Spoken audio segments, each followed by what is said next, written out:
गुरुजी ने एक कहानी बताई थी कि कैसे हुआ एक परिवर्तन की प्रक्रिया को परम पूज्य गुरुदेव ने गति दी। एक बार उनके पैर में कील लग गई थी गुरुदेव के पाँव में, तो चोट लग गया, घाव पक गया, दर्द बढ़ गया था, नींद नहीं आ रही थी, बुखार था, एंटीबायोटिक लेने से मना कर दिया। उन्होंने कहा ठीक हो जाएगी, अपने आप ठीक हो जाएगी, घाव की ड्रेसिंग करते रहो। सोने का कोई साधन नहीं था, नींद आ नहीं रही थी, तो उन्होंने भाव उभरा, विचार उभरा और एक पुस्तक लिखना चालू की गुरुदेव ने। आकार का रूप ले लिया उसने और कुछ दिनों में एक पुस्तक निकल के आई। उसी के पुस्तक के पृष्ठ जो है अखंड ज्योति में छपे, उसी का नाम है महाकाल और उसकी प्रत्यावर्तन प्रक्रिया। परम पूज्य गुरुदेव ने 1962 में युग निर्माण योजना के सिद्धांतों को पूरा क्लासिफाई किया था, सत्संकल्प दिया था, एक 18 सूत्री संकल्प दिया था, जिसको हम एक संविधान के रूप में पढ़ते हैं, 18 सूत्री संविधान। परंतु वास्तव में 1953 में गुरुदेव ने जब गायत्री तपोभूमि की स्थापना की तो उन्होंने कहा अब युग निर्माण योजना का शुभारंभ हो रहा है। तो हम तब से मानते हैं, 1953 से मानते हैं। और वैसे देखा जाए तो गुरुदेव के अलग अलग समय पर अलग अलग मोड़ आते चले गए हैं और वो समयानुकूल, युगानुकूल रहे हैं। इसीलिए उनमें तत्कालीन परिस्थितियों का प्रभाव रहा है।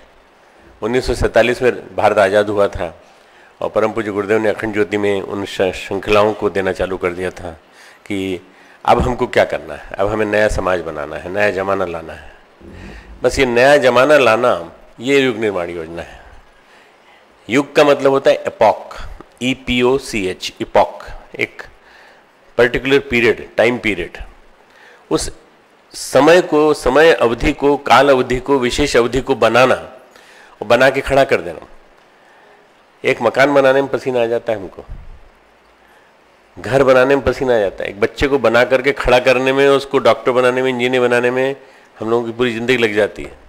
और सारे ज़माने को बदलना हो तो, सारे युग को बदलना हो तो कितना बड़ा तप लगेगा, कितना बड़ा पुरुषार्थ लगेगा, ये तो आप समझ सकते हैं। तो ये युग निर्माण योजना ईश्वरीय योजना है। गुरुदेव कहते हैं ईश्वरीय योजना है, देवी संकल्प है। और देवी संकल्प होने के नाते इसको ये मान के चलना चाहिए कि एक सामान्य व्यक्ति का काम नहीं है, ये उनके स्तर की सत्ता ही इस बात को सोच सकती थी। ढेर सारे लोग हैं जिन्होंने अपने अपने अभियानों को जन्म दिया है और नाम दिया है, परंतु किसी ने युग निर्माण योजना नाम नहीं दिया है। युग निर्माण योजना केवल परम पूज्य गुरुदेव ने दिया है। हाँ, नकल लोगों ने की है, नव निर्माण योजना और ये योजना और ये योजना, भारत निर्माण योजना। पर वस्तुतः युग का मतलब होता है सारे जमाने की हवा को, फिजा को बदल देना, सारे फिजा को, वातावरण को आमूलचूल परिवर्तन कर देना। परम पूज्य गुरुदेव ने एक किताब लिखी थी। एक समय ऐसा आया था जिस समय कि उनको थोड़ा कष्ट से गुजरना पड़ा, तो उन्होंने उस कष्ट के दौरान वो किताब लिखी थी, महाकाल उसकी प्रत्यावर्तन प्रक्रिया। किताब लिखते समय उन्होंने एक बात कही कि नया युग आ गया है, सतयुग आ गया है, और सतयुग के आने में 3 खंड हैं इसके। पहला खंड जिसमें कि रामकृष्ण परमहंस और स्वामी विवेकानंद की भूमिका थी हमारे 1857 के स्वतंत्रता संग्राम के बाद। दूसरा खंड वो जिसमें श्री रमन महर्षि और श्री अरविंद की भूमिका थी। और तीसरे खंड का प्रधान जो आयोजन है उसका व्यवस्था युग निर्माण योजना कर रही है। 67 की किताब है, 66-67 की किताब है। और उस किताब में उन्होंने लिखा है कि महाकाल इसको बदल के रहेगा, जमाने को बदल के रहेगा। और आज से 30 साल बाद, 97 इससे त्वरित गति से, तीव्र गति से पकड़ने लगेगी ये। हम देख रहे हैं जैसा उन्होंने लिखा था वैसे के वैसे ही हो रहा है। सामान्यतः 4 युग माने जाते हैं, कालखंड माना जाता है, सतयुग, त्रेता युग, द्वापर युग और कलयुग। ऐसा कहते हैं कलयुग चल रहा है। इन कालखंडों में सृष्टि के क्रम को बांटा गया है। सृष्टि के परिवर्तन, बड़े महत्वपूर्ण परिवर्तन इन काल चक्रों के बीच में होते हैं, कालखंडों में होते हैं। सब कुछ बदल जाता है। भगवान गीता में कहते हैं परित्राणाय साधूनाम विनाशाय च दुष्कृताम।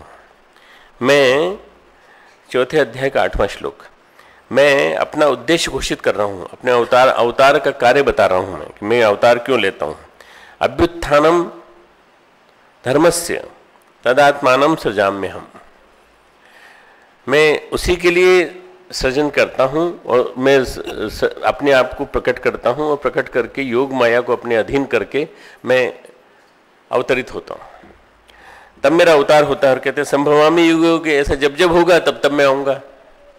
संभवामी युगे युगे, ऐसा हर युग में होता है। वैज्ञानिक कहते हैं मनुष्य शरीर की रक्त कोशिकाएं, हमारे जीवन की कोशिकाएं 12 वर्षों में आमूलचूल बदल जाते हैं। आप जो भी हैं आज, आपके सेल्स ये 12 वर्षों में सारे बदल जाएंगे। स्किन के भी, हार्ट के भी, ब्लड के भी, अंदर के भी जो इंटरनल टिश्यूज हैं उनके सेल्स भी बदल जाएंगे। आज से 24 साल पहले क्या हर एक के हाथ में ये होता था? मोबाइल फ़ोन होता था? कभी आपने सुना था कि मोबाइल फ़ोन है और ये है? स्मार्टफोन होगा जिससे कि आप कुछ भी कर सकते हैं। 12 साल पहले किसी ने सोचा था कि ऐसा कुछ होगा जिसमें कि आप इसके माध्यम से अपना फ़ोटो भी ट्रांसमिट कर सकेंगे और ये सब कुछ कर सकेंगे? सब होने लगा सारा। तो परम पूज्य गुरुदेव कहते हैं कि जब युग बदल जाता है तो लगता है पहले ऐसा हुआ करता था, परंतु अब तो ऐसा है, हो गया है।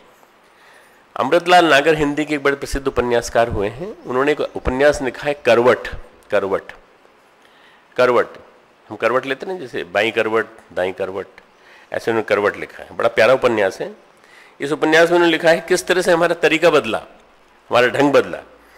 अंग्रेजों के आने के पहले जो दौर था वो मुगलिया दौर था, नवाबों का दौर था।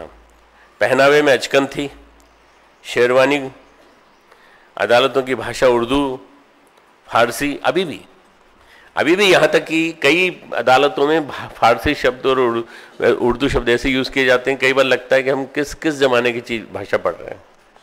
युग निर्माण कैसे होगा? जब तक हम इन लोगों के चिंतन में छाई हुई चीज़ों को नहीं बदलेंगे। बदलाव आ रहा है, परंतु बदलाव धीरे धीरे आ रहा है। युग बदल रहा है, युग करवट ले रहा है। बड़े विरल क्षण होते हैं।